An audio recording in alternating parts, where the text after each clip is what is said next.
bespoke radio for the masses. Headline edition, July 8, 1947. The Army Air Forces has announced that a flying disc has been found and is now in the possession of the Army. If the game is rigged, change the game. Game changer. I occasionally think how quickly our differences worldwide would vanish if we were facing an alien threat from outside this world. This is Fade to Black with your host, Jimmy Church, on the Game Changer Radio Network. All right. Good evening, Fade to Black. How is everybody doing? Today is Monday, July 8th, 2024. I hope that everybody had a great, safe, fun, and amazing 4th of July weekend, long weekend, hot weekend. So hot here. And today it's $1.15 again today. We're looking at the extended 10-day forecast. It's all the same. So, yep. It's the world we live in now, right? So, and here's the thing. I live in the Mojave Desert. And just like if you've been to Scottsdale in the summer or Las Vegas in the summer, it's just hot. It's hot. And I knew that coming in. So maybe it's the other drama from around, because where I live, this is just normal. It's just summer. But I feel like it's hotter, and it's really not. It's really not. Until you've been in Scottsdale or Las Vegas at 4 a.m. and it's 100 degrees outside, which I did 30 years ago. So it's not anything new to me. But anyway, I hope everybody had a great, safe, fun, and amazing 4th of July. I did. I worked all weekend. And there you go. We're kicking off another week here on Fade to Black. We've got an amazing week coming up, including starting tonight. Stephan Schwartz is with us. And tonight we are going to talk about remote viewing. This is one of my favorite subjects, one that I cover a lot here on Fade to Black, and he is one of the originals, and has been doing this since the 60s. And so we're going to do that, but we're also going to talk about some of his projects and the history of remote viewing. We're going to do all that and much more tonight with Stefan, and then Wally Wagner tomorrow night, UFOs and the Bible. I had said earlier today on the news, I said, check out the banner for Wally and look at his picture. You know that tomorrow night is going to be an amazing show. Wednesday night, Adam Nimoy is here. That's right. The son of Leonard Nimoy. And we're going to talk about his new book about his relationship with his father. We're going to do that.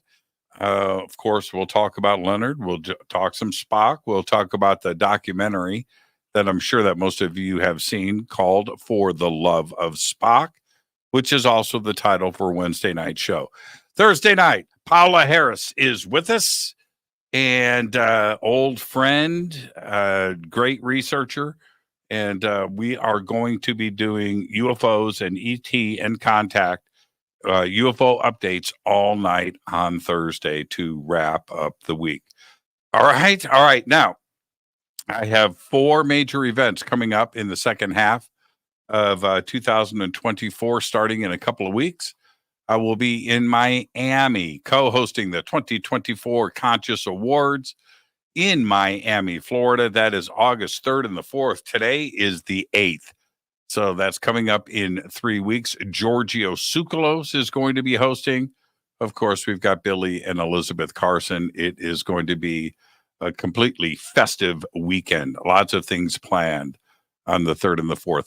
Then I'm heading to Alaska for the Contact at Sea cruise, September 6th through the 13th.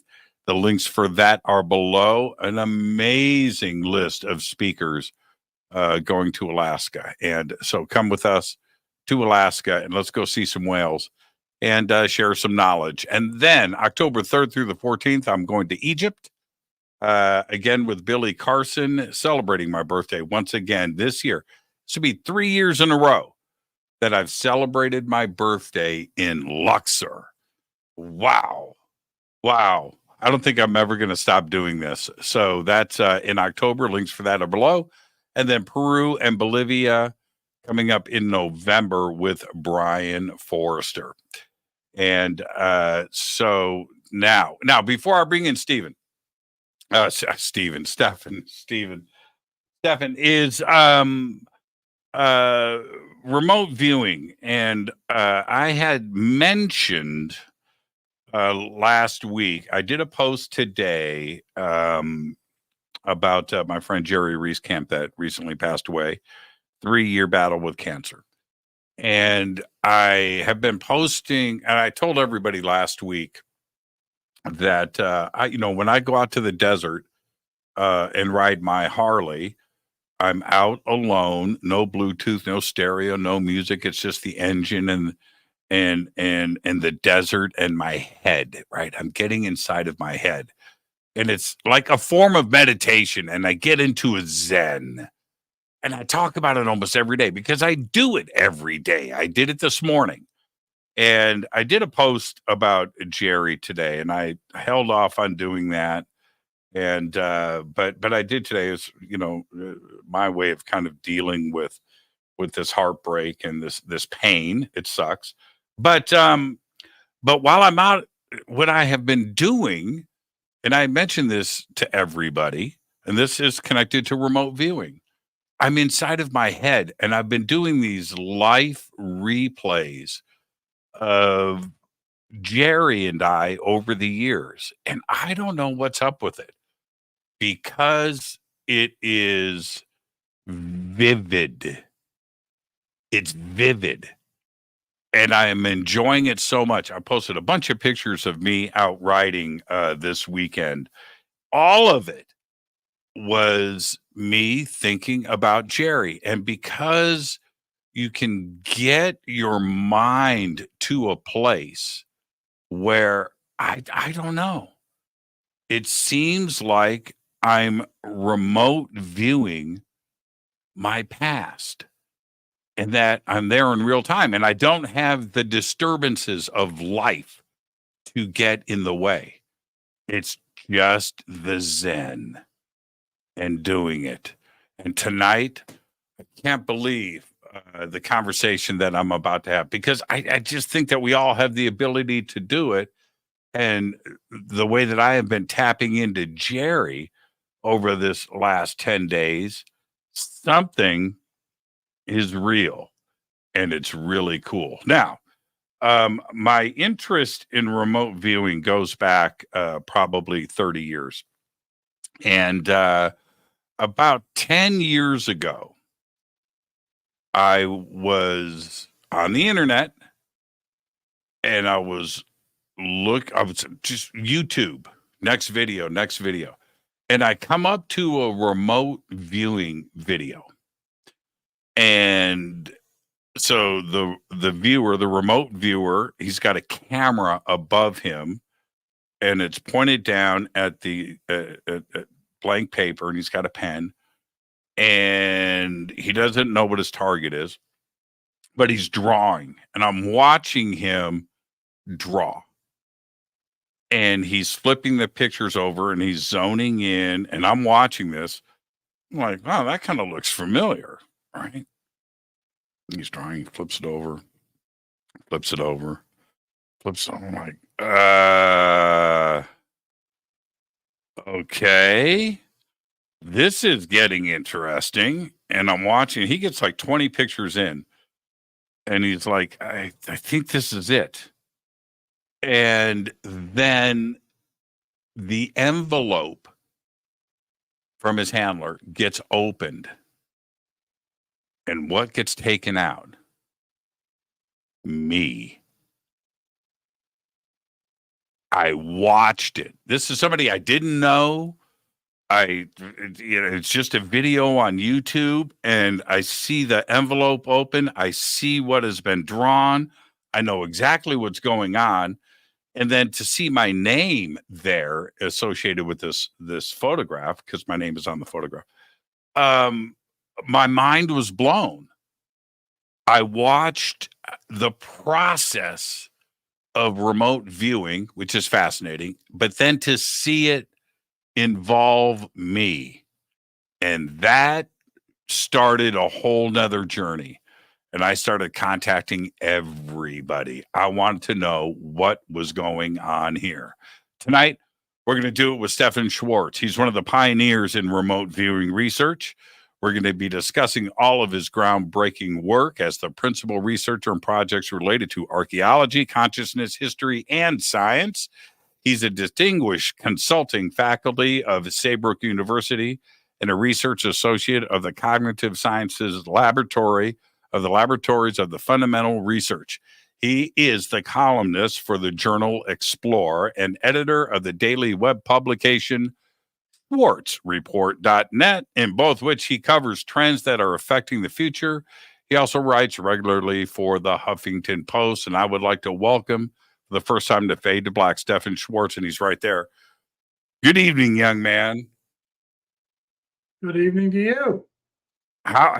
Now, before we get started, Stephan, you get the first time guest disclaimer.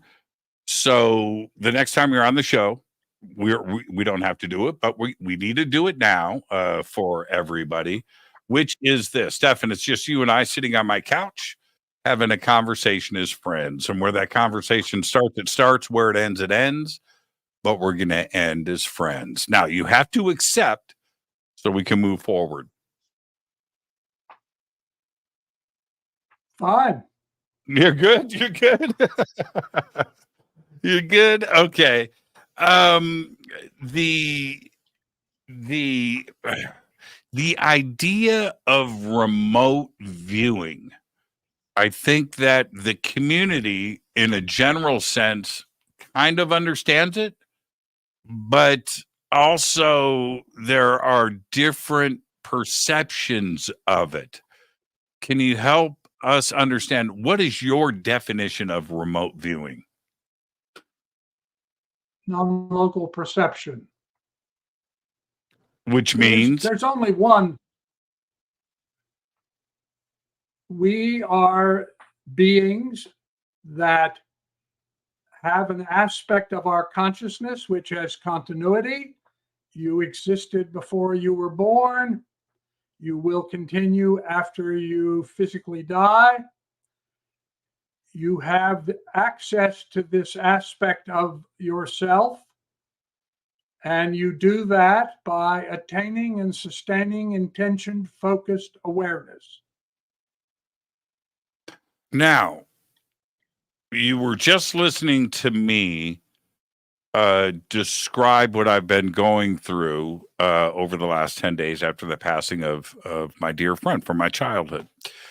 And it's so vivid to me that I cannot wait to get up in the morning, jump on my bike, and get into this Steven Spielberg movie, right?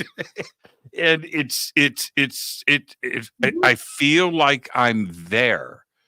Am I far off from saying that I'm remote viewing my memories?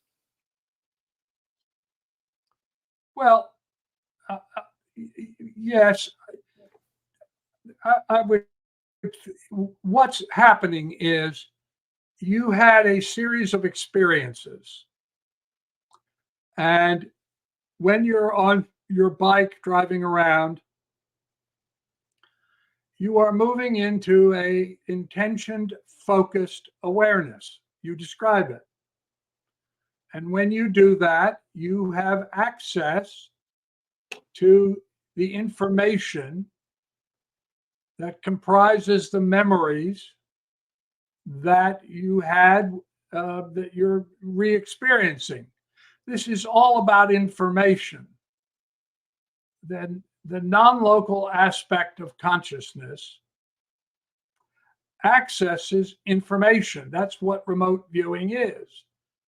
It doesn't matter about time, and it doesn't matter about distance. When I started doing this in 1968, there wasn't anybody else doing it. But the fact is that people have been doing remote viewing. The term, by the way, remote viewing was coined by a remote viewer named Ingo Swann. When I started doing it, I called it distant viewing, but both terms are not correct because there's nothing about remote and there's nothing about viewing. It's about attaining and sustaining intention-focused awareness. That, for instance, is why meditators typically do better than non-meditators at remote viewing. So what's happening to you when you're riding around on your bike is that you are getting into an intention-focused awareness. And because of your emotional connection with this guy, you open yourself to the information that comprises the memories that you have from your youth. And what's strange, and I'm not segueing off of the subject, but what is strange to me is that the memories have always been there, but they've never been so detailed, if that's the word. Well, you haven't been in a state of intention-focused awareness driven by your high emotional focus. That's why before, when you've remembered things, you haven't been in that focused state, and so you haven't had the same access to data that you're having when you're riding around on your bike, emotionally driven and thinking about this guy.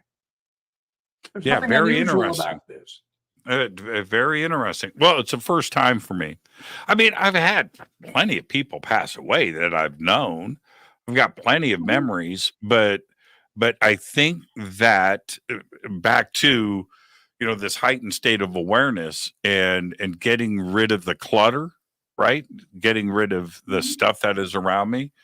That must be part of the process with remote viewing too, as well, right? It is intention focused awareness, Jimmy. That's the key. That's why meditators do well at it, because meditation is a technique for attaining and sustaining intention focused awareness. In a spiritual sense? Do spiritual people, I don't know, is spirit, I don't want to suggest religion. Okay, but because that's different than spirituality. But are you saying that somebody that has a spiritual sided brain, gosh, am I even saying that right? I think you understand, right? That yes, somebody, they have that ability, they would have a better remote viewing experience. Right. Everybody. I have tested 23,000 people in, I don't even remember, something like 15 different countries. Meditation is like all human skills. There are a few people who get really good at it, just like there are a few people that play the guitar really, really well. There's a few people who don't ever seem to get it because they're over analytical. And most people fall somewhere in the middle. It's a bell curve. And so what you're experiencing is you're riding around on your bike. You're thinking about this friend of yours. You get into a state of intention-focused awareness, and these memories come back to you because they are part of the information infrastructure of your being. Now, that people call that spiritual, that's not a term that's really not the right term, but that's what most people call it, because they don't recognize, we don't as a culture recognize this idea of opening to non-local consciousness. We're only now, very slowly, science is beginning to recognize that all beings, from bees to octopuses to whales and dolphins to whatever, butterflies, they all have a measure of consciousness, because what we call reality, time, space, is, as Max Planck told us in 1931, what we call reality is a manifestation of consciousness. Consciousness is fundamental and causal. Consciousness is primary. Consciousness does not arise from space-time. Space-time arises from consciousness. And that's what all of the evidence says. Can we go back to 1932 for a second? I know it's before our time, but in 1932, Planck, that Max Bohr, all 1931. They were all hanging out and debating and exploring very, very new frontiers, right? And it was an exciting time. And what came out of that, and there were a lot of catalysts that were leading up to that for sure, but the discussion of consciousness and local and non-local and entanglement and observation affecting the state of something was that was crazy science fiction, but for the time. But these were very serious subjects, weren't they? And it was like a precursor to remote viewing, and it seemed like all of them understood the implications of it. Not all of them, but Planck, Einstein, Pauli, Heisenberg, Schrödinger, and others came to it. They didn't start out from that perspective, but the evidentiary research made them change their perspective. But people have known this for thousands of years. The oldest recorded remote viewing, and it's almost exactly the way we would do it today, is in the Histories of the World by Herodotus of Halicarnassus, and it was written down by him about 484, 424, something like that. And he's describing an event which occurred with King Croesus. And the reason we know Croesus is because he started coining money, so as rich as Croesus. Croesus had just lost his son, and he was in mourning, and he got word that he might be attacked by the Persians. And so what to do? He was the king of Lydia, which is now part of Turkey. And so he sent out teams of associates to the 7 oracles of the Greek world, because people have been doing things to access non-local consciousness. They at least go back to Neanderthal. But in any case, so he sends these 7 teams out. And the only one whose answer we know, because it was the correct one, is when the team got to the Oracle of Delphi, the young woman, they were called Pythonesses, who were given something, they were over a crack which was allowing hydrocarbon gases to bubble up, and they went into an altered state of consciousness. And so Croesus had told the teams, because it was a long way away, that they should wait for the 100th day. And on the 100th day, they were each team to go into the oracle that they'd been sent to. And when the Oracle of Delphi, Pythoness, that's what the young girls were called, when the team went in, before they even asked their question, she said, "I can count the sands of time, that is the 100 days, and I see the great ocean, that is, they came over the ocean, and I see a bronze urn over a fire with a great bronze lid, and I see a tortoise and a lamb being cut up and thrown into the water. And so they didn't make any sense to them, but they wrote it all down as they were supposed to, and they went back to Lydia.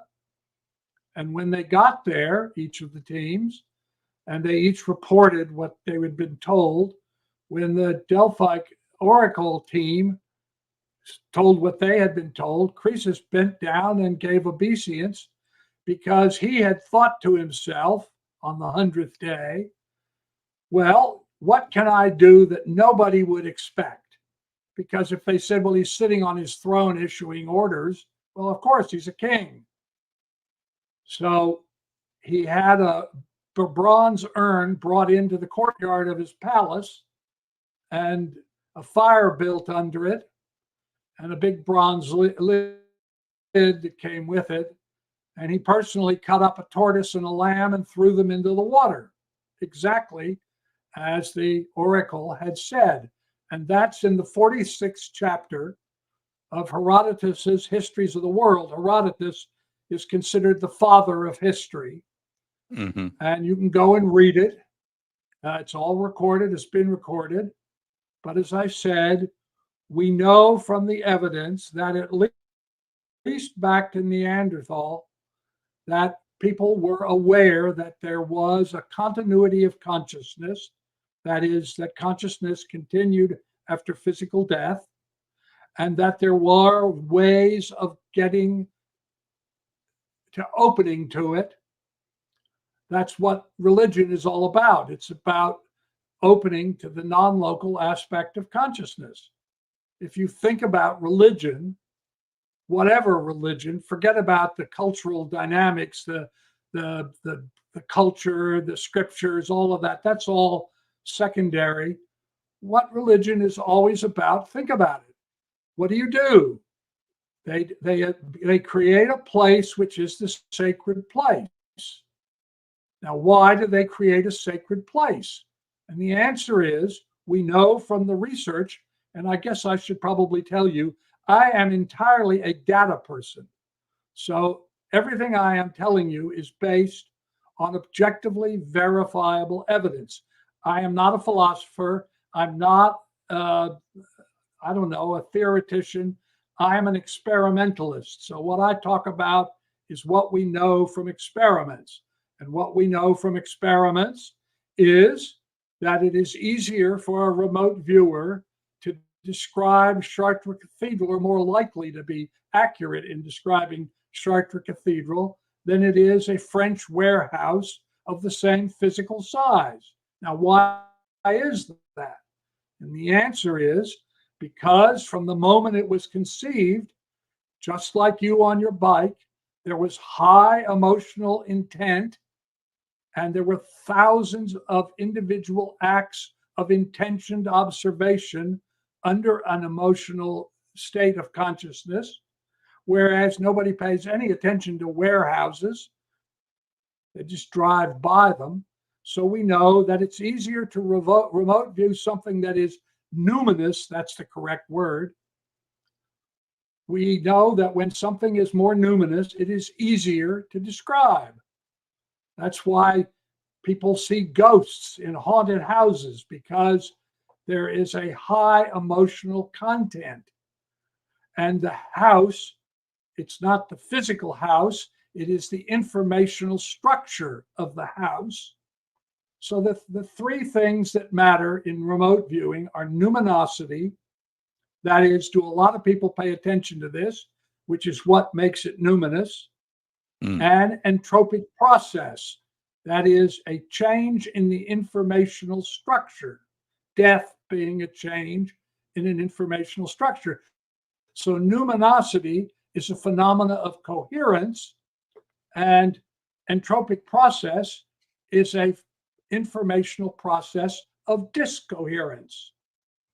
And so when you put together remote viewing targets, you have to consider the luminosity and the entropic process that are involved with the targets. Most people don't understand this, but it happens to be true, and the evidentiary evidence is quite clear. So what we're dealing with in remote viewing is non-local perception. That would be a better term.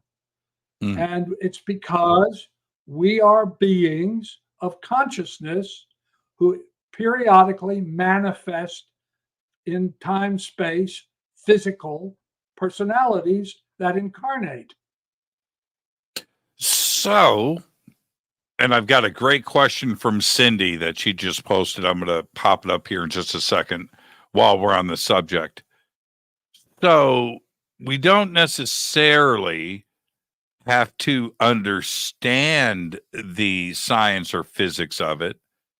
We just need to understand the process, because it appears that a whole lot is going on at the quantum level that we can't see anyway, right? It's a not whole lot. necessarily quantum. Okay. Do not confuse all the nonsense that gets written about remote viewing as a quantum process. It may be, but there's no evidence for that. So people talk about, there's so much nonsense about remote viewing. What you're dealing with is you need to develop a discipline for attaining and sustaining intention-focused awareness. As I said, that's why meditation is found in every religion. And it's because humans over the millennia have observed that when an individual can attain and sustain intention-focused awareness, that they open to an aspect of their consciousness that they are not ordinarily aware of. This is what creates creativity. You look at Brahms, Beethoven, Mozart, they all tell you the same thing. They go into an altered state of consciousness and they hear the music and they write it down. And so, right. Let me jump in, because that's what I'm, when I say quantum, what I'm trying to suggest, look, my vocabulary is not the best, but what I am trying to suggest is it's happening a lot. Something is happening in a space where we can't see what is affecting the local and non-local aspect of this. And I would no, but okay. See, I'm using the wrong word, Stefan. What I'm trying to suggest, what I'm trying to suggest is, I think it's consciousness, and is consciousness. I think it's non-physical, right? Scientists will tell you that it's physical, and it's all particles have consciousness in it. That's not my take, but consciousness cannot be nothing. It has to have at the very smallest of measures something there. That's my take, and that's where the action is taking place. Well, we don't know what consciousness. The two big questions that nobody knows the answer to. I don't know the answer, and neither does anybody else, as far as I know, is what is consciousness and what is information? And I don't know the answer to either one of those questions. What I do know is that there are things you can do that allow you to open to this particular aspect of consciousness, which is your eternal self, if you will, or the soul, as religion would call it. And you can access information about anything. I found Cleopatra's Palace, Mark Antony's Palace, the Lighthouse of Pharos, one of the 7 wonders of the ancient world, the Brigley, all kinds of things. I found Saddam Hussein. The information is available if you can attain and sustain intention-focused awareness, and if you develop a protocol for doing that. I just posted Cindy's question as you were answering it. And that's remote viewing at its finest, by the way. That was really well done. Because her question was, do we have a really good definition of consciousness? And this audience knows I asked that question of just about every guest. It doesn't matter what the guest could be a scientist. The guest could be a race car driver. It doesn't matter. We all have opinions on it, right? And I'd like to hear everybody's take on it because none of us really know. And it's Nobody so knows. funny.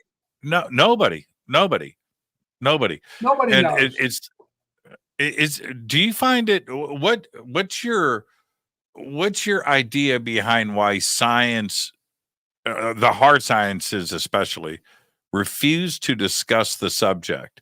That's the red line in the sand, right? They'll talk about anything else, but you go into consciousness and everybody starts laughing. Would you like me to explain why that happened?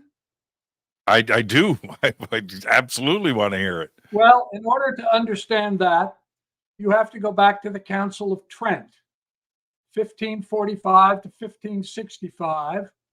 There were 25 meetings of the Roman Curia in Bologna and Trento because they were beginning to experience what became the Protestant Reformation, and science was beginning to develop, Galileo's telescope and other things. And after the end of the 25 meetings that the Roman Curia had, they issued a statement, let's call it that, an edict. And they said, anything that has to do with spirit, read consciousness, that is our world. And we are the only arbiters of that. And if you scientists get into that and we can get our hands on you, we'll kill you. In fact, we'll torture you before we kill you.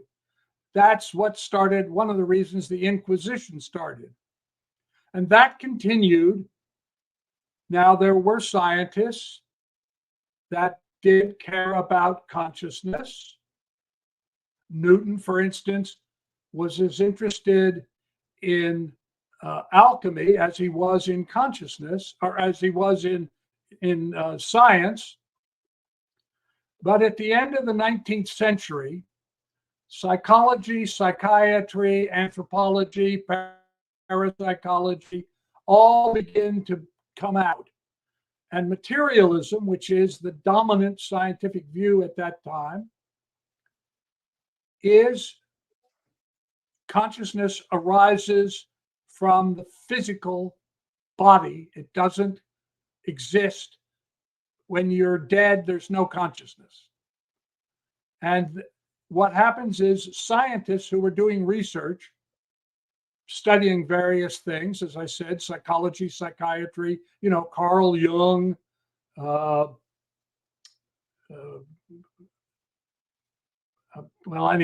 psychiatry, psychology, anthropology, all of that, they, in their research, begin to confront this idea of consciousness. And it goes on. When I first got involved with this in 1960, actually 64, when I started reading about it and reading all of the Edgar Cayce readings, which is what got me started. What has happened is that the research has begun to make it clear that materialism, it isn't that it's wrong, it's that it's inadequate. And so, as I said, do you know that bees can recognize your face and that they can count? Do you know that octopuses can recognize you and can communicate? Do you know that butterflies can fly thousands of miles and landing in the same tree that their forebears landed in, going back who knows how long, and get to the same place? It's because we are now beginning to learn that all life has some measure of consciousness. We live in a matrix of consciousness, and that science is changing, not because it's seeking to change, but because, just as Thomas Kuhn, who wrote The Structure of Scientific Revolutions, the leading book in the 20th century on science, as he said, what happens is enough anomalies accumulate that the existing paradigm is no longer recognized as complete enough. And so there is a revolution. And that's what's happening now. We are beginning, because of the research. Do you know that, for instance, there was a gorilla called Coco? No, that's not right. Anyway, a gorilla had an IQ of about 85. Now, the average IQ in the United States is 98. 34% I was going to say, of the population. I was going to say Well, let me 60, just finish this. but Well, no, the average IQ is 98, 100, some people say, but 34% are between 98 and 85. So this gorilla who learns sign language could communicate. They're now teaching dogs and cats to push buttons to communicate. So what's happening is materialism, not that, as I say, not that it's wrong, it's simply inadequate. And so we are changing to begin to recognize that we live in a matrix of consciousness. And that's what is going to change our environmental practices. That's what's going to change our interactions with the other beings on this planet. In another 20, 30 years, the idea of materialism will be considered a peculiar antiquity. and to stay specific on this for just for clarity, when you say materialism, in what aspect? The idea that physicality, that space-time is the reality, and that consciousness arises from space-time. Right, That is, right. there is no right. consciousness until you're born, and when you die, there is no continuity of consciousness. Now, if you look at the reincarnation work of Ian Stevenson and Jim Tucker and a couple of others, Harold, anyway, mostly Stevenson and Tucker, they've been doing it for 2 generations. They have thousands of cases of people who report information that they could not know. I'll give you an example of one I studied. A young boy, he's about 7 or 8 years old. He's in India. He lives in a village. And he says that in his previous life, he was a moneylender.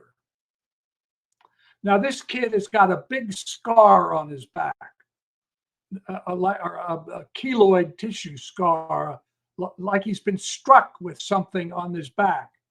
Anyway, and he says that he was a moneylender, and in a village that nobody in his village has ever heard of.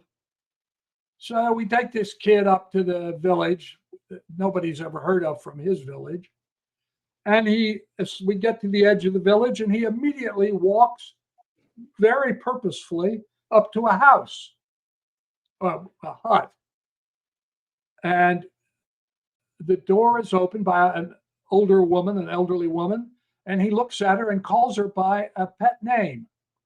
And she just goes, she just doesn't quite know how to deal with that. And he looks at him, he's just a little boy, and he says to her, "I've come to get my watch." And she says, "I don't have your watch." And he said, "Oh, yes, you do." And he walks into the little cab. I don't know how to describe it. A little more than a cabin, but anyway, this little house. And he walks out to the cooking area, and he goes up to where the stove was placed, and there's bricks in the back, and he pulls out a brick, and there, wrapped in a piece of oilcloth, is this pocket watch. Not a wristwatch, but a pocket watch. And the woman, when she gets interviewed, she says, "Yes, my husband I had an affair with a moneylender who loaned my husband some money. And he came home one day when we didn't expect it. And he came in and caught us in bed. And as my lover was climbing out of the window, he struck him with his axe and killed him, exactly where this boy has this keloid tissue, looks like a wound." Now, there are literally thousands of these cases, so I suggest you go to 2 volumes written by Ian Stevenson called Biology and Reincarnation, where you can find hundreds of cases about this. But the point is, or you can look at near-death experiences. There are about, I don't know, the last time I looked, it was 13 million people have had near-death experiences. And what do they all describe? They describe some kind of survival when their body is dead, and then they're resuscitated. You look at Bruce Grayson, for instance, research, or Ray Moody, who began it, or anyway, there are now all kinds of doctors doing this research. But what all of this is telling us is that consciousness is causal and fundamental, and that space-time arises from consciousness, not consciousness from space-time.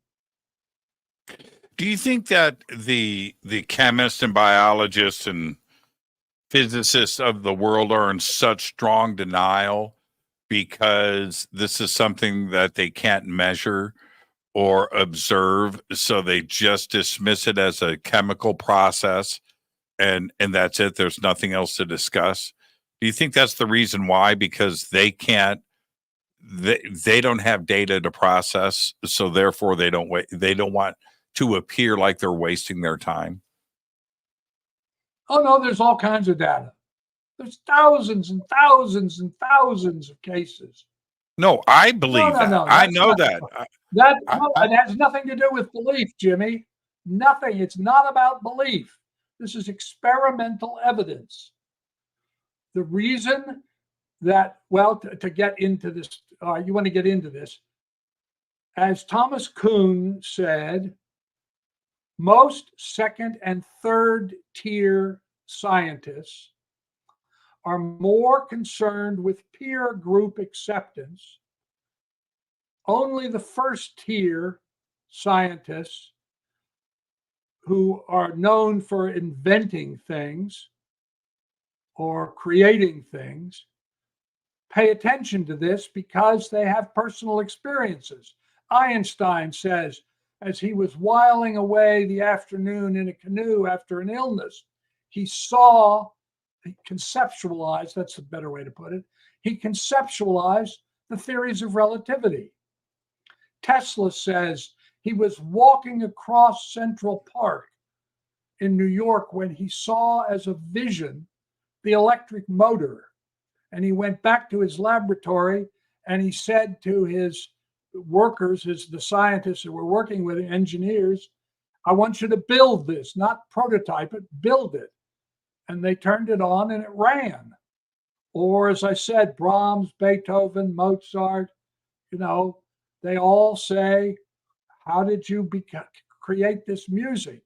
And they say, "I went into an altered state of consciousness, and in that altered state, I heard the music and I wrote it down." So when you look at first tier people, what you see is an acceptance of this. to give you an idea, I was doing the research in Alexandria, Egypt. You can go, by the way, to my website, StephanASchwartz.com, and you can watch an 8th grade educated parts manager at a Chrysler dealership in Nanaimo, Canada, locate out of 1,200 square kilometers down to 28 inches, a buried building, and describe it in detail, how it would be laid, and put stakes in the ground of exactly where it would be found. Or I'll give you another example. I asked a group of scientists and people in the intelligence community when Saddam Hussein was being searched for to do a remote viewing of where he would be found. And they described, I personally thought he had gone to Saudi Arabia like Idi Amin and paid some prince enough money to give him a secure, give him safety. And instead, what they said was, he will be found. He's been hiding in a room, a building, underneath a building.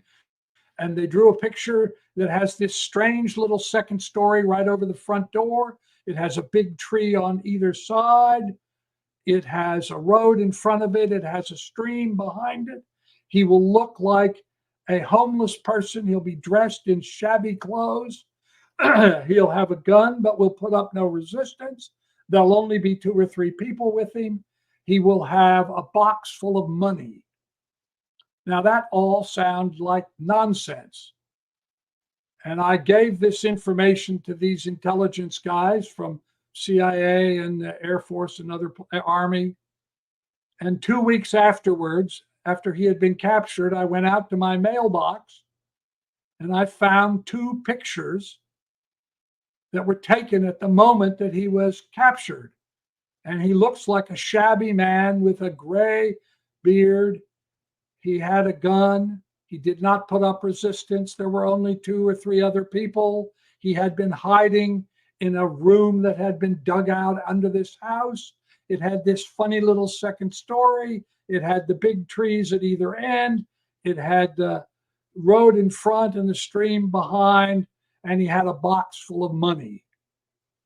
And I wrote it up. You can go to my website and get it. Again, I mean, I can give you dozens of examples of this, hundreds of examples. Can I ask you? This, well, if you do it correctly. Stefan, Okay. Let me jump in. Is it easier or is it different to look at the future, or is it easier to remote view the past, or are they the same? That actually is a very interesting question, and I'm currently doing research on that. I have been asking since 1978. I've asked 4,000 people to remote view the future, first 2050 and then 2060. And to the degree that I can evaluate their information, they are 83% accurate. As an example, I started in 78. I had been the special assistant to the Chief of Naval Operations. I had been part of the Secretary of Defense, MIT discussion group on innovation, technology in the future, the Smithsonian discussion group on innovation, technology in the future. I had very high clearances. I was, as I say, special assistant to the Chief of Naval Operations, and I worked with National Security Council. And when I left government in 1976, because I couldn't tell the good guys from the bad guys, I lived through Watergate and knew most of the people. But in any case, I had a little girl, and I was concerned we were going to have a nuclear war. So I thought, what can I do? And I will get people to remote view the future to see. So I asked them, do we have a nuclear war? They said no. I said, oh, really? What happens to the Soviet Union? They said it doesn't exist. I said, what do you mean it doesn't exist? It was a superpower, right? This is 78, 79. Of course, in Christmas Day, 1991, the Soviet Union ceased to exist. I went around to a friend of mine who was the head of the CIA, and I said, can you possibly imagine the Soviet Union not existing? And he said, that's just crap. What are you talking about?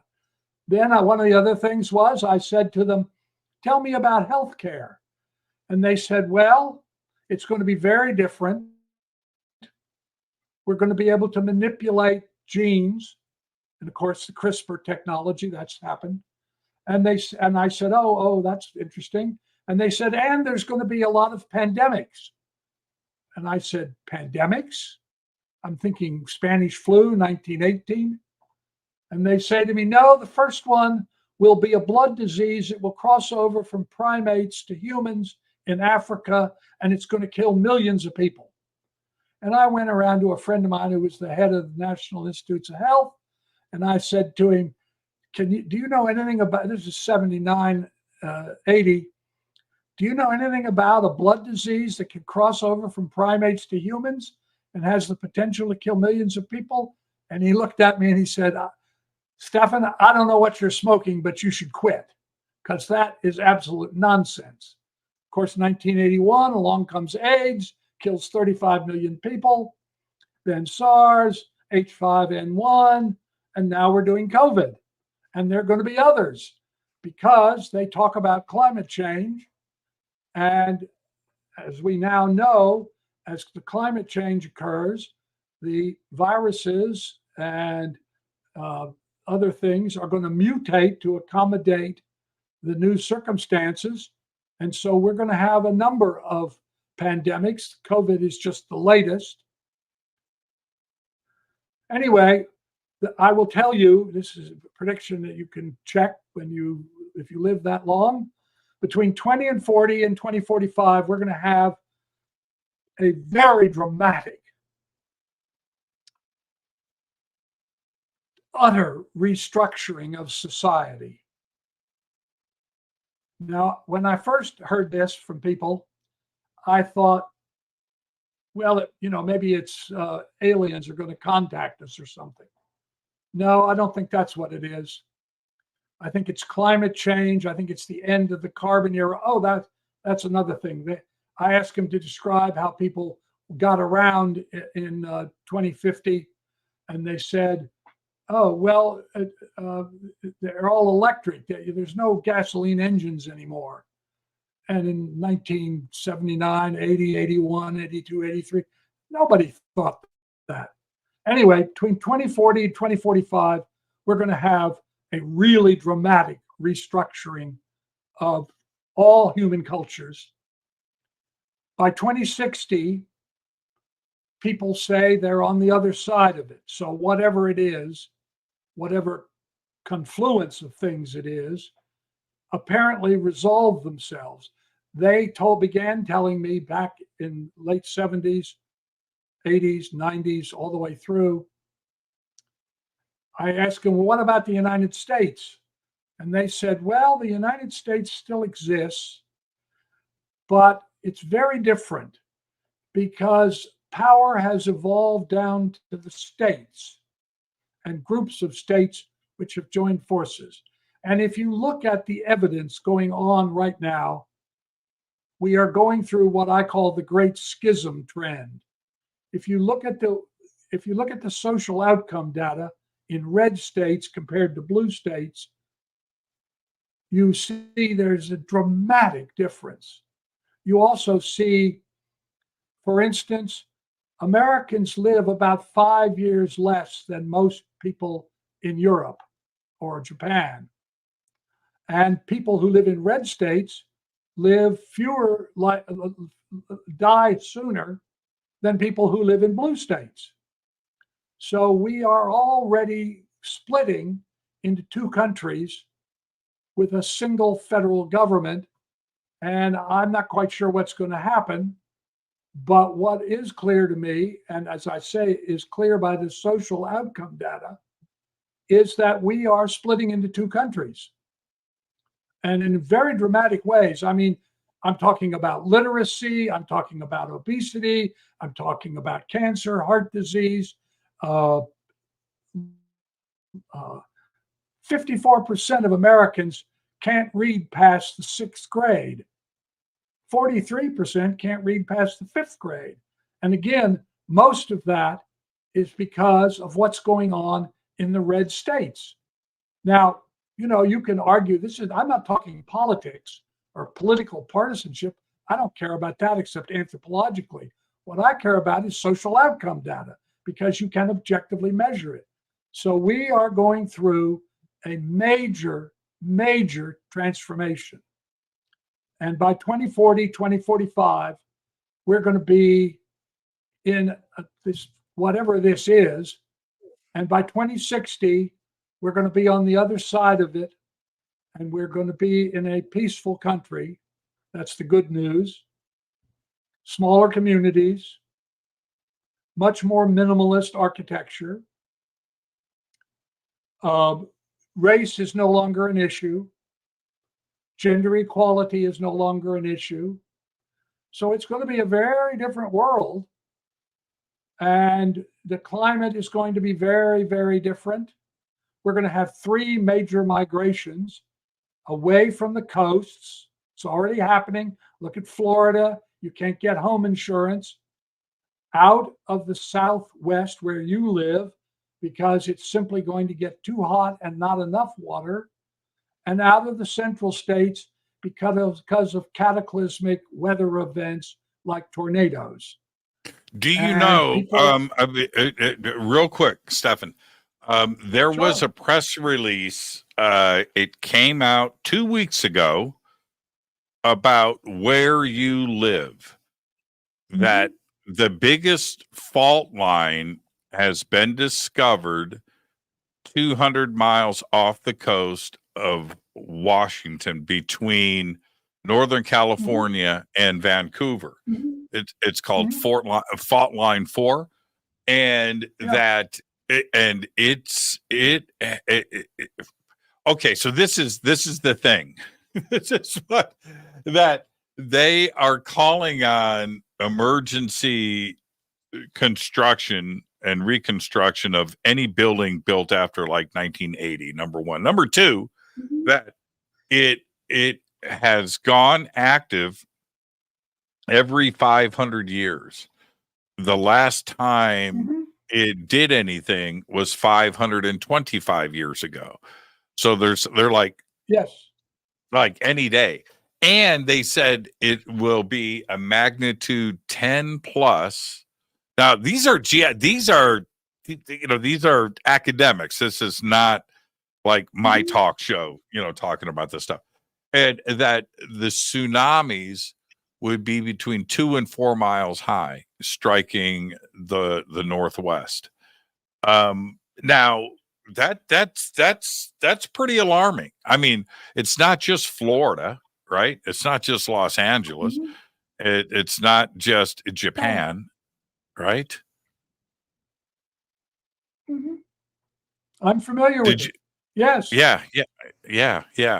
Okay, so let's go. I've got to take a break, which we're going to do now. We address the future. When we come back, let's talk about the past. You ready, Stefan? Yeah. Sure. You stay right there. This is Fade to Black. I'm your host, Jimmy Church. Stay with us.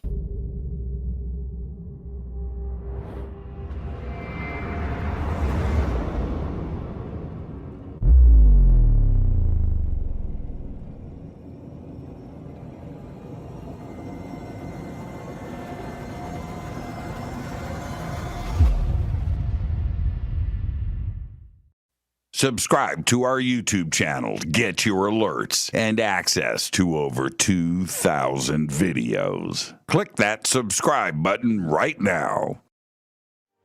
Go to jimmychurchradio.com and get the Fade to Black official podcast. 2,000 episodes, all of them commercial free for just $2 a month.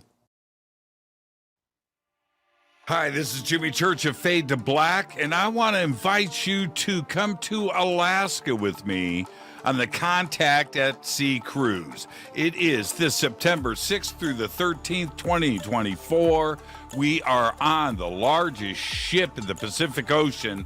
That's right, the Ovation of the Seas. It's an amazing cruise, and a ship this big is so much fun. We've got lots of activities and lots of great speakers. We are leaving from Seattle to Sitka, Alaska, Skagway, Juneau.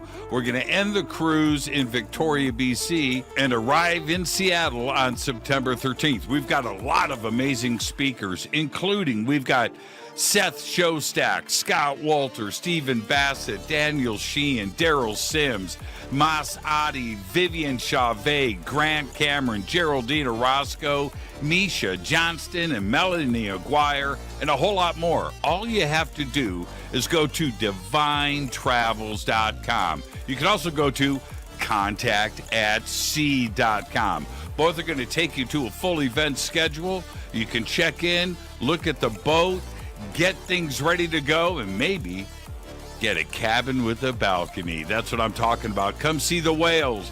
Come check it all out. Let's go to Alaska this September 6th through the 13th, 2024 with me, Jimmy Church. Now, when you head to divinetravels.com or contactatsea.com and get signed up, you know what? Use my name, Jimmy Church. I'll see you there September 6th through the 13th, 2024. Let's go to Alaska.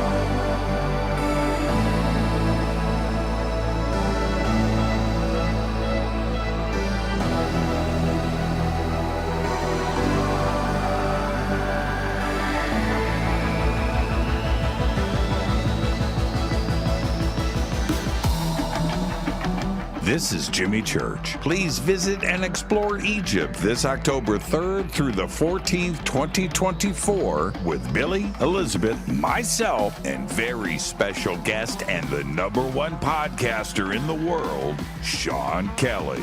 It's simple to do. Just go to forbiddenknowledge.com and click on upcoming tours, or click on the link below. We'll see you there. Watch Into the Vortex on Gaia TV. It's fade to black for the screen. Simple to do. Go to Gaia.com, search Jimmy Church, or click on the link below.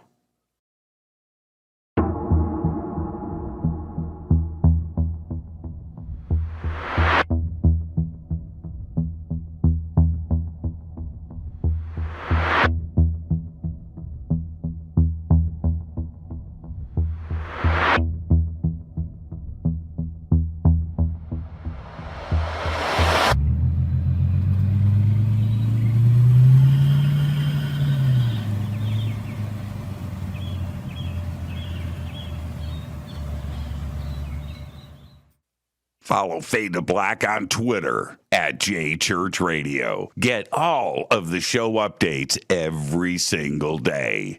It's now called X, but who cares?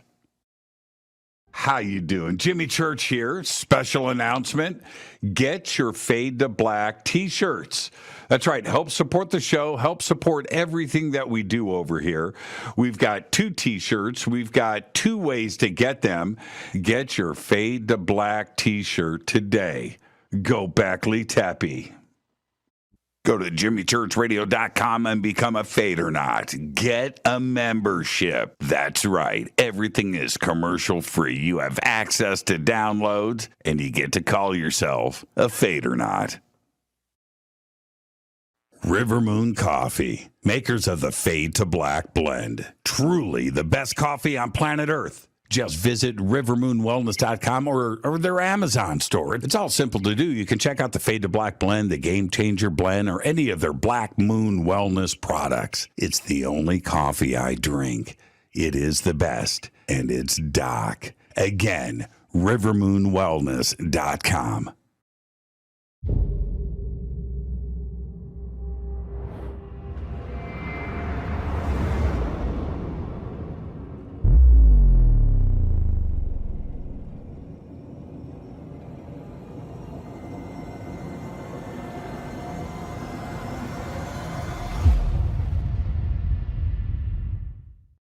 All right. Welcome back. Fade to Black. I'm your host, Jimmy Church. Tonight, Stephan Schwartz is with us. We are discussing remote viewing, and I'm going to jump straight back into it, Stephan. And I want to start here. Back in 68, 69, 70, through that era, very exciting times. But I feel that we had three different approaches. We had SRI, we had East Coast, West Coast, right? And then we had you, pair, and you. What were the fundamental differences between the three groups? Well, SRI didn't exist when I started, and neither did pair. They came along a few years later. We were all good friends. Pair, Robert John and Roger Nelson. They were not principally focused on remote viewing, although they did remote viewing, published papers on it. Brenda Dunn, very nice people, very good research. Roger Nelson's Global Consciousness Project is very significant because it shows that when individuals join together in shared consciousness, that it literally alters physical reality. A very important project because, again, it's showing that consciousness is causal and fundamental. And you also look at the healing research, but Roger's Global Consciousness Project, a very big deal. He's been doing it now for, I'm not even sure, 35 years, maybe 40, anyway, a long time. SRI came along. The problem was I would not do classified research. I have very strong feelings that anything we know about consciousness ought to be made available to everybody. And almost all the SRI, that's just my view. As I said, I went on to hold very high clearances. What they don't tell you is top secret's just the beginning. But, that's how they got their funding. Russell Targ got the original funding. And they wanted the people who funded them wanted it to be classified. The difference between us, I guess, is I was principally focused on doing objectively verifiable practical projects because I came out of an anthropological background. At the time that I really got started in the 60s, 68, one of the big arguments or one of the big discussions going on in archaeology was where to look, because most archaeological sites were found serendipitously. A farmer is plowing a field and discovers a tomb, or a road crew is building a highway and discovers a temple or whatever. So the big argument was, well, where to look? And as the more I started doing research on it, I wrote a book called The Secret Vaults of Time, which is about all the research done before I got involved. And I was attracted to it because finding previously unknown things that could be tested by actual excavation. So they were true triple blind. All of my experiments are triple blind. That is, nobody knows the answer at the time that I get the remote viewing. And the other thing was I wanted to be able to have the sites that the remote viewers chose to be surveyed by electronic surveys, ground penetrating radar, side scan sonar, whatever, to see whether you could locate using standard electronic sensing techniques things which remote viewers located. And in every instance, and I have written many papers, you can go to academia.edu, go to my website, stephanaschwartz.com. You can actually watch movies. I made movies of them. In fact, one of the other issues was everybody thought not everybody, but most people thought at the time, this is when I got started, that it was an electromagnetic phenomena. That is, that's where the word telepathy comes from, because Frederick Myers in 1887 was and knew people who were doing telegraphy, telephony, hence the word telepathy, because they thought there was a sender and a receiver and a signal, right? So when I was in government, the Navy was very interested in finding out how they could communicate with the deep ocean ballistic missile submarines. Now, most people don't even know these exist, but one of the defense strategies of the United States is we have a whole bunch of submarines that are going around who don't surface and who have ballistic missiles. So how to communicate with them.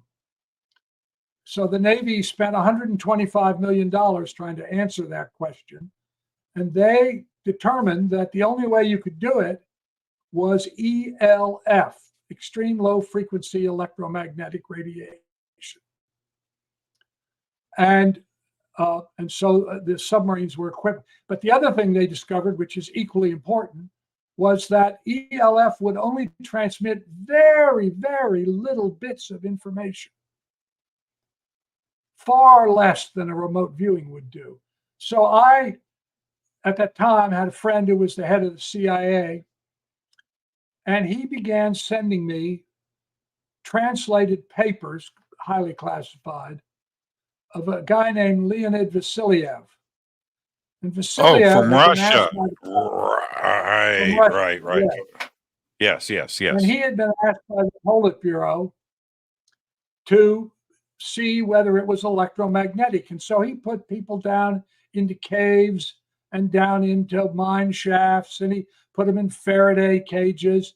And he gradually, little by, he was a very, very methodical, a very good scientist. He was up in St. Peter, well, then Leningrad. Anyway, he finally determined that the only possibility would be ELF. And he went to Admiral Gorshkov, who was the creator of the Soviet Blue Water Navy, because the Russians didn't have a Blue Water Navy then.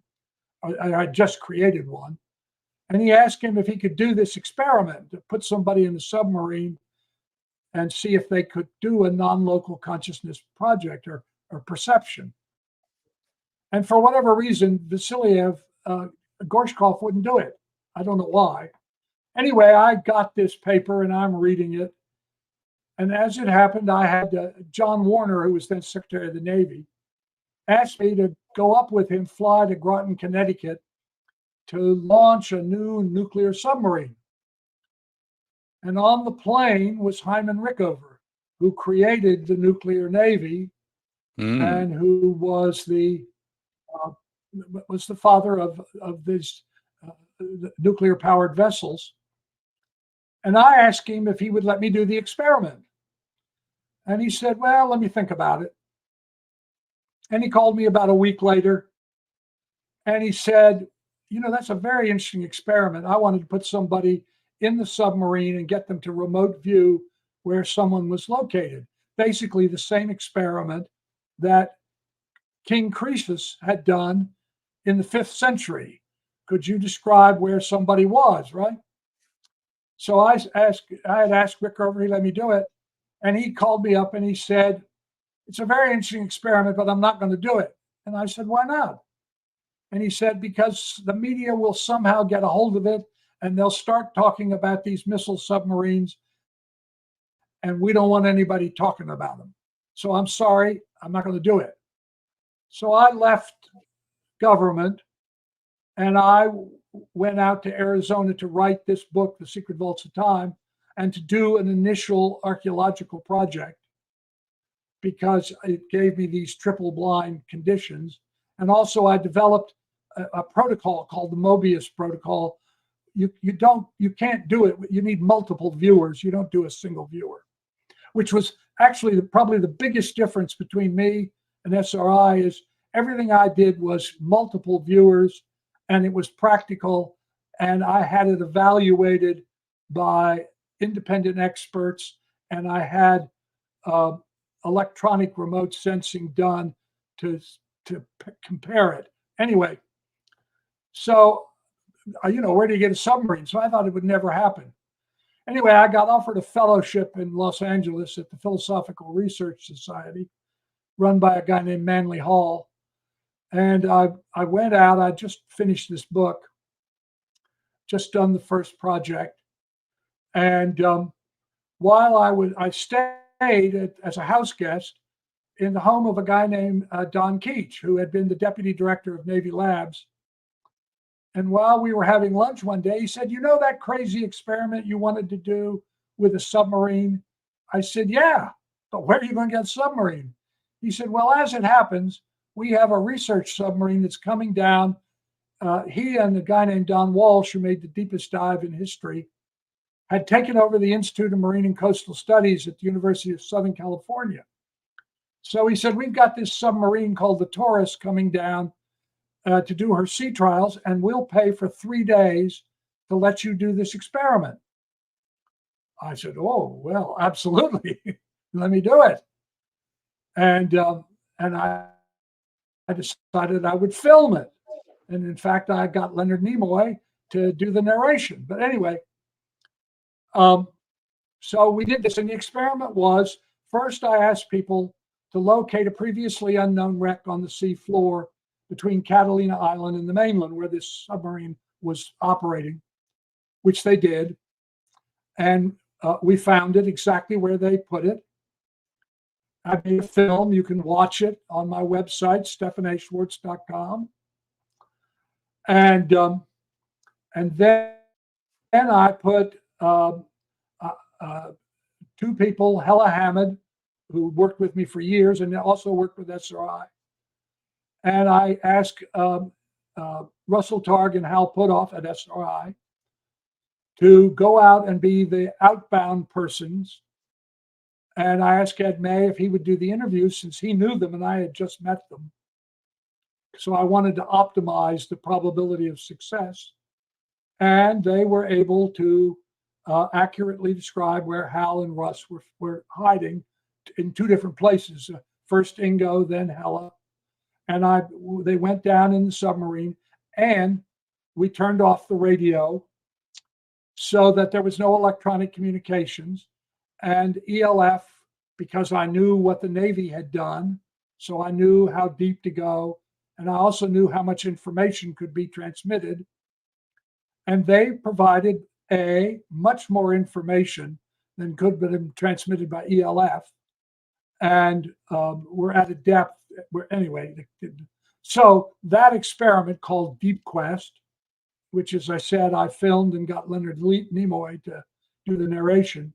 That experiment demonstrated unequivocally that remote viewing is not electromagnetic in nature.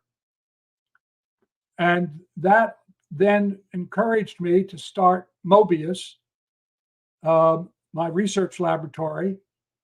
And I left philosophical research, and I began doing these archaeological and criminological projects that I did for the next 25 years. And that was in direct contrast, your results, I should say, with Russia, who felt that it was electromagnetic in nature. No. Vasiliev concluded that it could only be electromagnetic if it was ELF, 3 to 300 hertz. But he couldn't get Admiral Gorshkov to let him do the experiment. Oh, Just I got like you. I couldn't get Hyman Rickover. I got you. I got you. Because I got the Taurus, because Don Keach and Don Walsh agreed to pay for 3 days of the Taurus, God knows what that must have cost, I was able to do the experiment to first locate an unknown wreck on the sea floor, describe exactly what would be found, which was very weird. Hella came to me the night before the field work, before we did the dive, and she said, you're going to find a big block of granite, 5 by 6 by 7. And other people had told me, there were 11 remote viewers, that I would find a winch, that the ship had sunk because this winch had exploded. It was a very early kind of winch. This is 1906. And that it had burnt the ship had set on fire, and it had sunk. Nobody knew that. Nobody knew where it was. And when we dived on it, we found the block of stone who would predict a block of granite? We found the winch. We found, I had the metal analyzed. They said, well, this happened between 1904 and 1908 because of the growth of the sea growth on the metal. We found both the winch, we found the granite, we found a Y-shaped object that they had described and drawn. Again, using the Mobius protocol, multiple viewers, you break down you evaluate every concept. So for instance, if I said, I was interviewed by a man with black hair and a black t-shirt, and that would be man interviewed, black t-shirt, black hair. That'd be 6 concepts. So nobody else does this. Every single concept would be evaluated. Now that would be considered partially correct because you have brown hair, but everything else would be right. You see what I'm saying? I do. So I get independent experts to evaluate everything. And we typically expect to see somewhere between 78 and 93% of the material be correct. And that's pretty much what SRI found, although, as I say, their work was classified. So at the time, we couldn't get, we didn't know. And it's also similar to what the pair group got. So that's pretty traditional. I just did I created also the idea for doing this experiment where to describe where Russell and Hal were hiding, that I created what was called the Associated Remote Viewing Protocol, ARV. And I realized when we had done it and were successful, that you could use it to predict an outcome of a market. And so I went to a dinner party that I can't think of her name now. She was in a famous series. Anyway, I went to a dinner party in Los Angeles, Hollywood, and the Deep Quest experiment, it got a lot of media coverage, so people knew about it, and I was explaining it, and the hostess, whose name I can't think of right now, said to this guy who was a plastic surgeon, "What do you think?" And he said, "I think it's all crap. I don't believe a word of it." I said, "Really? You think we made it all up?" He said, "Yeah, it's not possible." I said, "Oh, that's interesting." And she said, "Well, what would convince you?" And he said, "Well, if you could pick a horse race, if you could predict a horse race, yeah, I'd believe that." So I got Hella Hamid and a young woman who had been the cinematographer for the movie, who'd never done a remote viewing, didn't know anything about it, to do the remote viewing. And they picked the 6th horse in the 6th race at Hollywood Park. And we went there, and the 6th horse in the 6th race at Hollywood Park that night won the race. And then Russell got interested in that, and he did a silver project predicting the silver market. And I did a project doing the Standard & Poor market, and we turned $5,000 into $150,000, pay for research. And I can't remember what Russell made, but it was a bunch of money. And then Hal did enough money to start a private school, and other people have done it since then. I just did an experiment last year, got 75% hit rate. But you have to be very careful when you do that kind of thing, because it stimulates greed. And again, as I told you in our first session, emotional focus has a big impact on performance. And so if you get greedy, you're not going to do very well. And that's why a lot of people who try to do this don't do well, because they do it to get rich. And so they're just focused on getting money.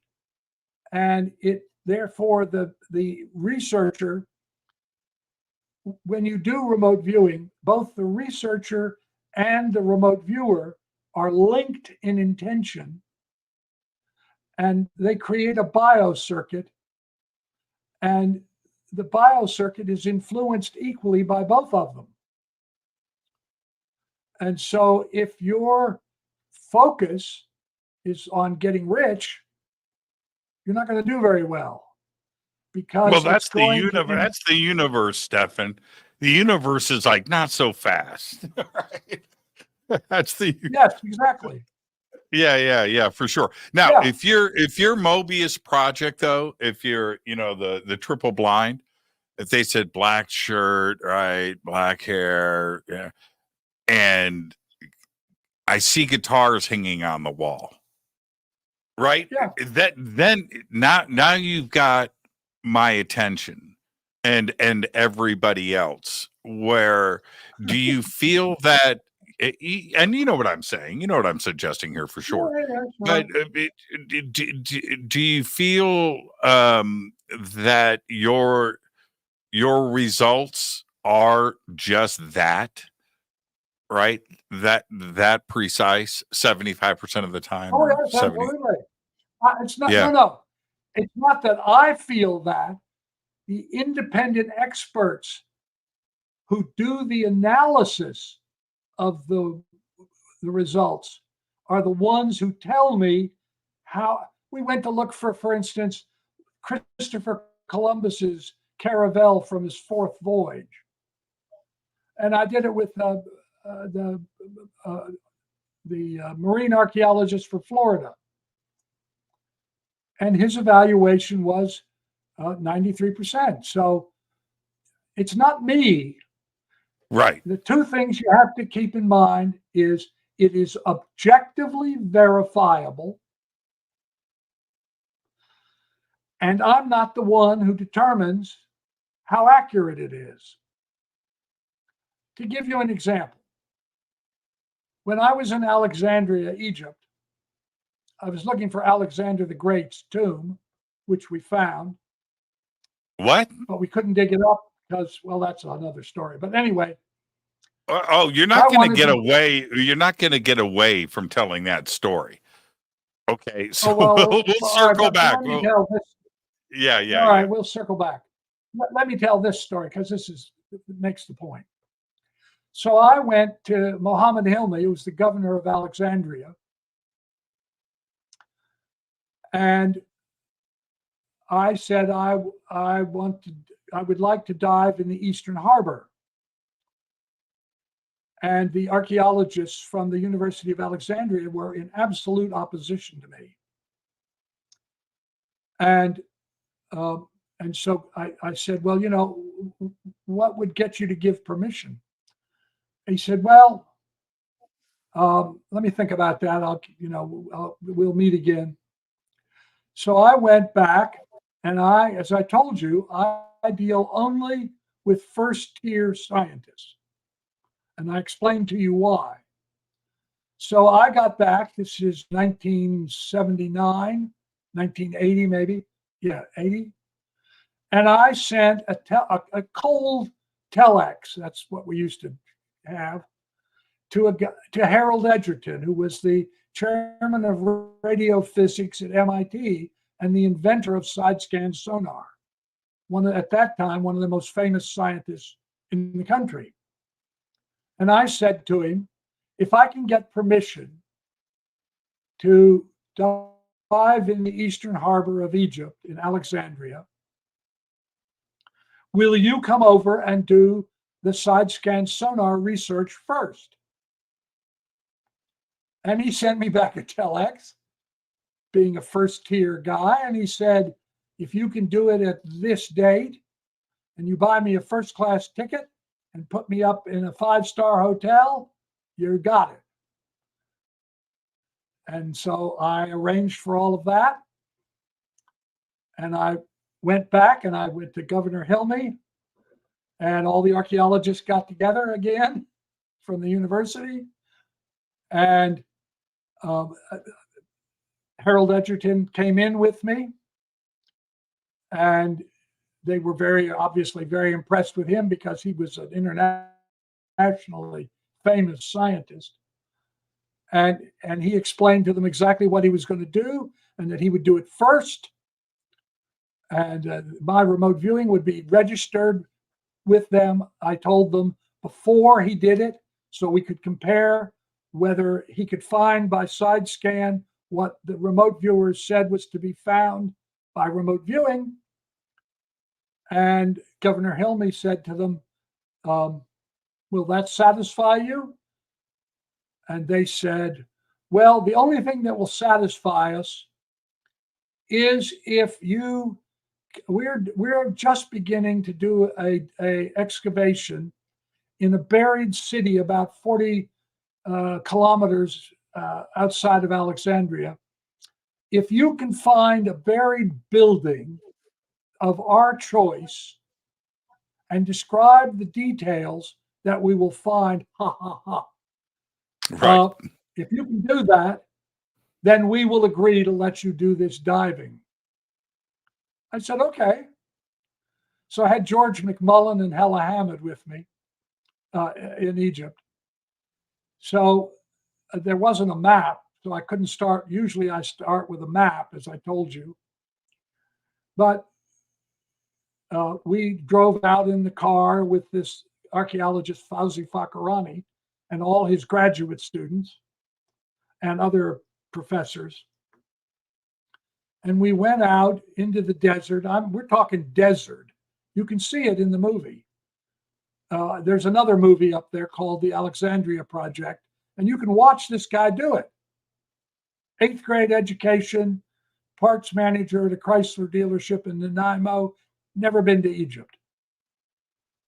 And Hella Hamid, never been to Egypt, a professional photographer. So we get out. First I do George, then I'm going to do Hella. It's 114 degrees, so it's extraordinarily hot. We get out of the car. We walk around for a couple of hours in this, desert. Finally, George says, okay, I know where I want to go. Now, all these people are trailing behind us, this archaeologist and all his colleagues, and they're laughing. And so George kneels down with this guy, and he says to him, George, I want you to find a building that has more than one room and that has tiles or mosaic. And I want you to locate it exactly. And George says, okay. So we get back in the car and we drive, and George says, go left, go right, blah, blah. And we're out in the middle of the desert. Finally, he says, stop. We get out. And I say to Fakirani, now, our agreement is it has to be previously surveyed by electronics. He said, oh, yes, no problem. This is the site that we're looking at, which he's now very surprised about. And the University of Guelph, the year before, had published a paper describing what they found using ground penetrating radar. Anyway, so we walk in the desert. We walk along, I don't know, about a quarter of a mile. And George says, okay, I'm walking over a wall. I said, what? He says, well, I'm walking over a wall. And there's 3 rooms, and there's some tiles.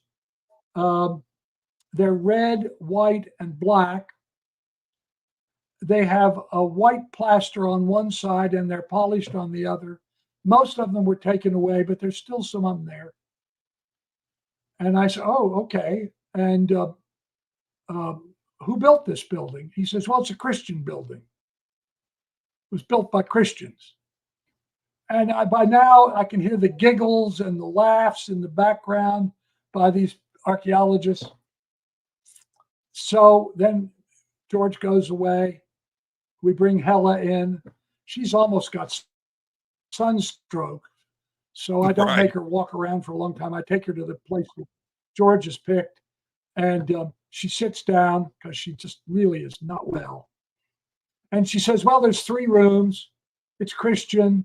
And there's this kind of clay pillar that it got hot. They did something that made it hot.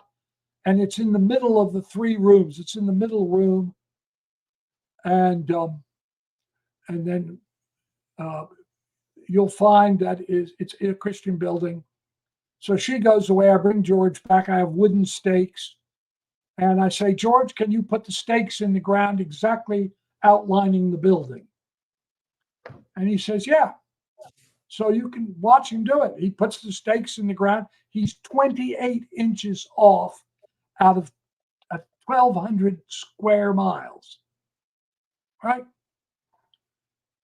So he puts the stakes in the ground, and the archaeologist, Fakhrani, he's just having the best time. He said, there is nothing there. The University of Guelph did the survey, which I haven't seen.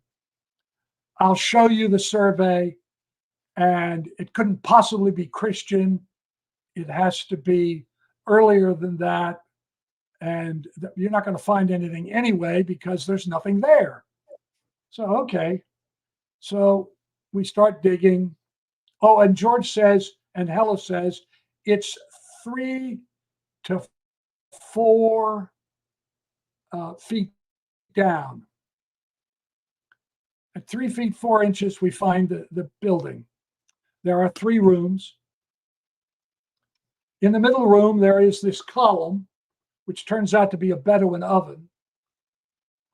Fakhrani does all the digging. I don't do it. So everything is what he's doing the digging. We get down to the foundation. We find a group of tiles, red, black, and white, polished on one side with white plaster on the other.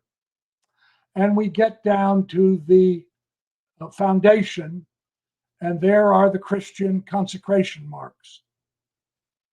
So it's a Christian building of 3 rooms, exactly as predicted. The tiles, which are about 5/16 of an inch, that he has described. The column that Hella describes, exactly where she describes it. Everything, it's about 96% accurate. And the other 4%, it's not that it's wrong, it's that I couldn't evaluate it, or the archaeologists couldn't evaluate it. They are they are, I don't know, dumbstruck, I guess is the way. Yeah, that's a good word. That's a good word. You and I have struggled with vocabulary tonight, but that was accurate. Yeah, that. You've got a Stephan, you've got a great laugh when you let it loose. You know that, right? Well, all right. Anyway, so we go back to Governor Hilmy. Right. All the archaeologists are there. They have to give Governor Hilmy says, well, he did what you asked, and everything was exactly as he described. So I personally want to have him do it because I want to see what he finds. And he said, what do you think you're going to find? And I said, Cleopatra's Palace, Mark Antony's Palace, the Timonium, Pompey's Pillar, which was a famous pillar. We're going to find that the ancient seawall is 30 meters further out than you think. And the lighthouse of Pharos, one of the 7 wonders of the ancient world. He said, really? You think you can find that? I said, yes. So Edgerton goes out to do his side scan sonar. He can't find anything. Yeah, can I jump in real quick? Just really quick. Sure. I don't want to run out of time. Do you feel confident enough to be cocky? If you understand what I'm. Well, no, I'm never cocky. You don't know until you do the work.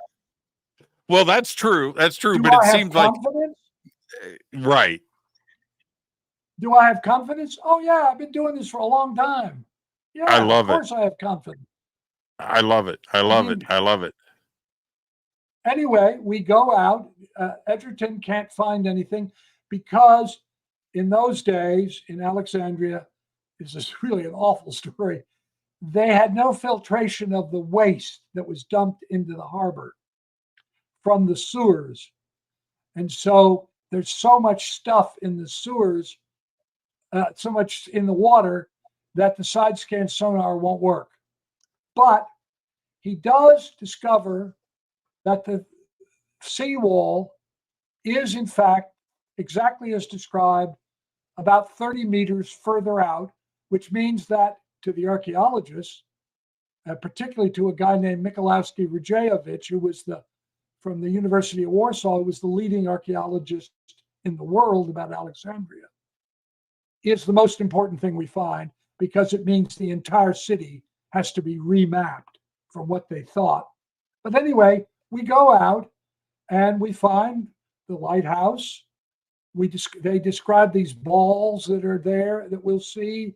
They describe this kind of Sphinx statue that we'll find, which we find. They describe, George draws a picture of what the lighthouse looked like, which on the reconstruction is what it looked like. We find Cleopatra's Palace. We find Mark Antony's Palace. We find the Pompey's Pillar. I wrote a book on this called The Alexandria Project, and I wrote a number of academic papers, which you can get. I don't have anything secret. I put it all out there, so anybody who wants to can check it. So you can go to academia.edu, you can go to my website, you can go to ResearchGate. All of my research papers are there. You can get the Alexandria Project. The book describes it all. You can go to the movie and watch the movie and see it all happen as it happens. No recreations. Alexander's tomb. I told you I wasn't going to let that get away. Why is it? I want to hear the story behind it, but why is it that there's 3 things that need to be found? We've got the library, which was burned by the Romans, but where is it and what's left of it? Cleopatra and Alexander. It's really strange that all 3 things have just turned into the pure definition of enigma. Well, the Romans burnt part of the library and the Christians burnt the rest of it. So did any of it get out though? No, it was the greatest library in the world and they destroyed it.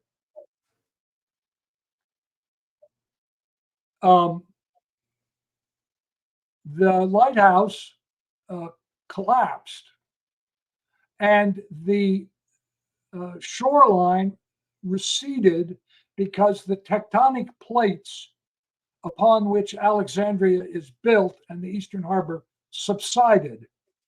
And so everything went underwater. Now it's not terribly deep, but nobody had ever dived there. And so, because the Russians had controlled the harbor, because they, under Nasser, they had a deal in order to use the harbor so that there had been one woman who had been able to dive, but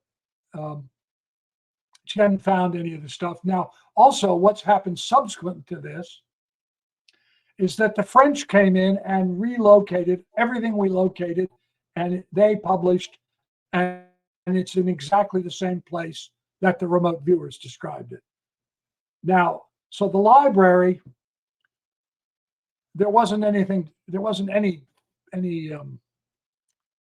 remnants to get.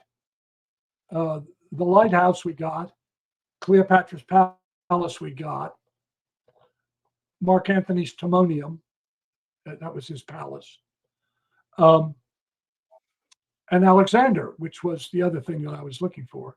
So you want me to tell you that story quickly? Yeah, real quick in the time that we have left. Where is the location of Alexander the Great's tomb? Under the Mosque of Nebi Daniel. Which is where? On Rue Harea in Alexandria. And it's on street. Right. And how deep is it? Because Alexandria has been built on and built on and built on, right? The original Alexandria, that's crazy layers deep. Is there any interest? Any what? Is there any interest to go and excavate your location? Well, I started to excavate it. The problem was, this is 1979. And while I was excavating it in Tehran, a group of students took over the American embassy, as you may remember. And the head of archaeology in the Egyptian government came down and said to me, Nebi Daniel is a Shiite mosque. There are two kinds of Muslims, Sunnis and Shiite. Right. And this was a Shiite mosque. And he said, because of what's going on in Alexandria, in Tehran, we are concerned that some group of Shia could capture you all and create a public incident, and that would cause a lot of problems with the United States, and we aren't looking for that, so you're going to have to quit. And so you have to quit. That's all. We were digging it, and we had to quit. Anyway, so we're driving away, and you can hear this. And I say to George, I'm very depressed, obviously. And George says to me, oh, why are you so depressed? And I said, well, because we're going to find the tomb of Alexander the Great. He said, well, the bones aren't there. I said, what do you mean the bones aren't there? He said, oh, when the Christians had to surrender the city to the Caliph Omar, a group of monks came down from a monastery that's up toward Cairo, masquerading as merchants, and they brought a bunch of donkeys with leather bags, and they took all the bones out of the ossuary, including Alexander's, and took them up to the monastery. I said, really? This is before DNA. I said, well, George, I don't have any idea where this monastery, I don't know what you're talking about, but even if I could find it, how could I tell which were Alexander's bones? I mean, how would you know? He said, oh, it's simple. I said, yeah, it is. How? He said, well, when Mark Antony was in Alexandria with Cleopatra, in order to create a link between himself and Alexander, he went into the Soma. That's what the tomb is called. It was a glass tomb. That's where, by the way, Stalin got the idea to bury Lenin in the glass coffin that's in Moscow. Anyway, he said, so he's in this glass coffin.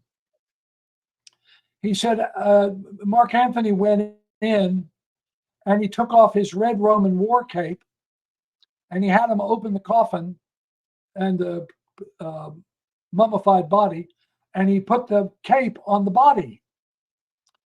And when the Christians took over the city, they didn't care about pagans.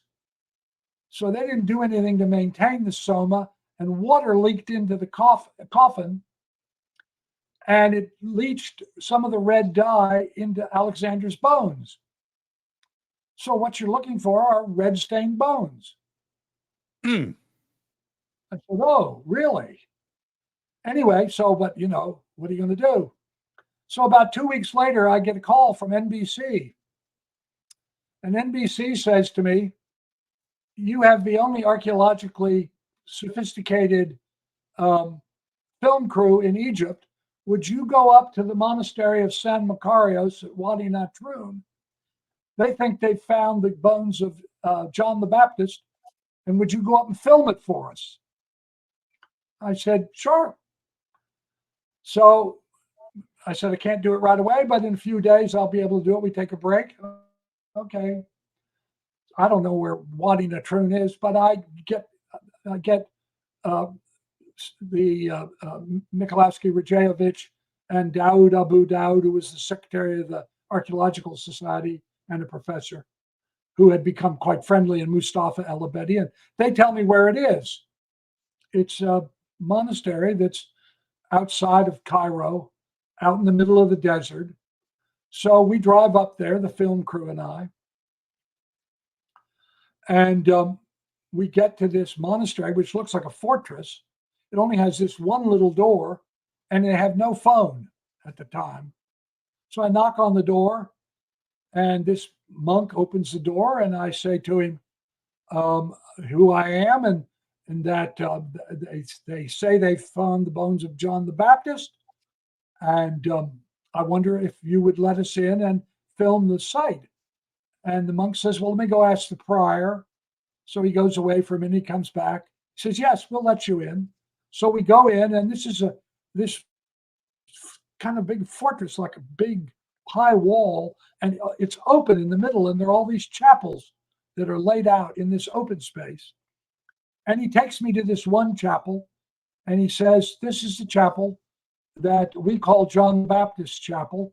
And we didn't know why, but a little while ago, a crack formed in the wall, and so we had to repair it. And when we did, we found this tomb. And we brought there were these bones in the tomb. And we brought them out. And we think that some of them are John the Baptist. I said, well, how many bones are there? He says, oh, about 14 people. I said, do you have any idea where they came from? He says, oh, yeah, we know exactly where they came from. I said, how do you know that? He said, well, it's in our documents. He takes me into the library. He says, when the Christians surrendered the city to Caliph Omar, we sent a bunch of monks masquerading as merchants down to Alexandria, and they got the bones from the Soma and some other, and the bones in the ossuary, and they put them in leather bags and brought them up, but we didn't know where they put them. And I said, oh, that's very interesting. And I said, we go into the chapel again, and he says, what looks to me like a great big altar, he said, that's really a chest. And he goes over and he takes everything off the altar, and he opens the altar, and in it is this big red bag. And he says, these are the bones. And he opens it up, and he won't let me take them out or touch them, but I can look inside. And I say to him, any red bones? Where did you get these bones from? Where did you get these bones from? He said, well, we got them under the mosque of Nebi Daniel. I said, is there anything unusual about the bones? He said, no, it's bones of about 14 people. Oh, well, some of them are stained red. Oh, I man. said, really? So, but they won't let me touch them. They just open the bag, let me look inside. So about 3 years ago, I had some friends going to Egypt, maybe 5 years ago.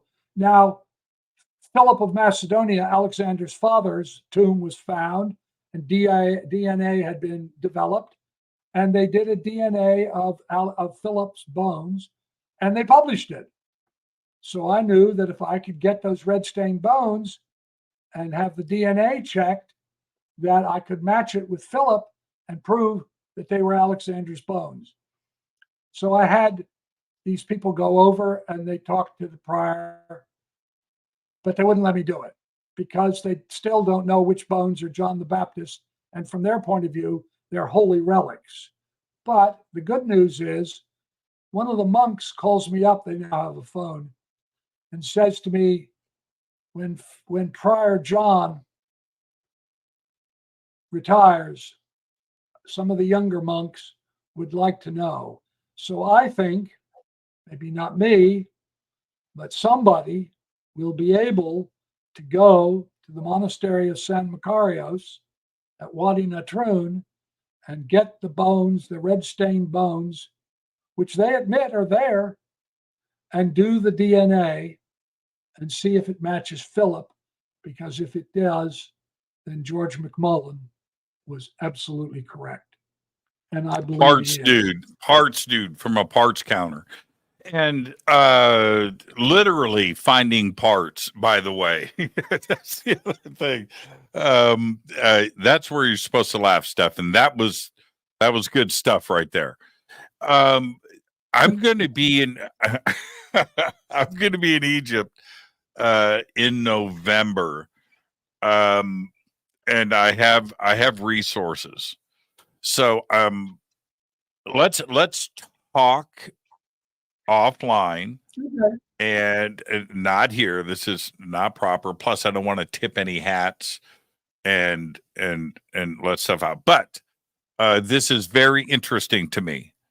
And I have seen this monastery, by the way, and I have photographed it. It's bizarre. It's an ancient fortress surrounding these churches.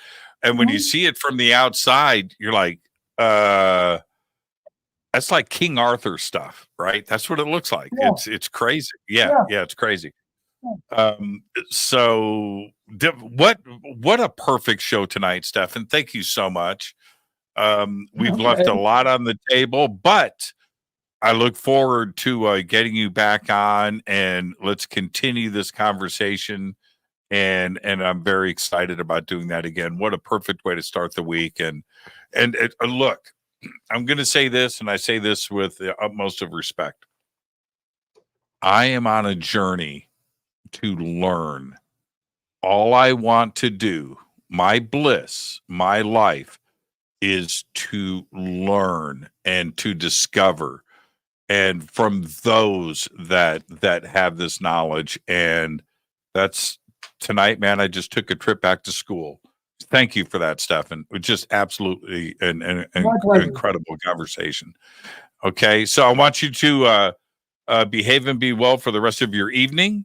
All right, and I'll be in touch with you over the next couple of days, and we're going to pick up this conversation privately. Thank you so much, Stefan. Again, perfect night. Thank you so much, my friend. My pleasure. Stephan Schwartz. Thank you, Stefan. Perfect night, perfect way to start the week. This is Fade to Black. I'm your host, Jimmy Church. I am so giddy about tonight's show. I forgot. Oh yeah, tomorrow night, Wally Wagner is with us, and we're going to be doing UFOs and ET and the Bible, ancient astronaut theory, and a very serious deep dive tomorrow night. But until then, go Backley Tappy. Fade to Black is produced by Hilton J. Palm, Renee Newman, and Michelle Freed.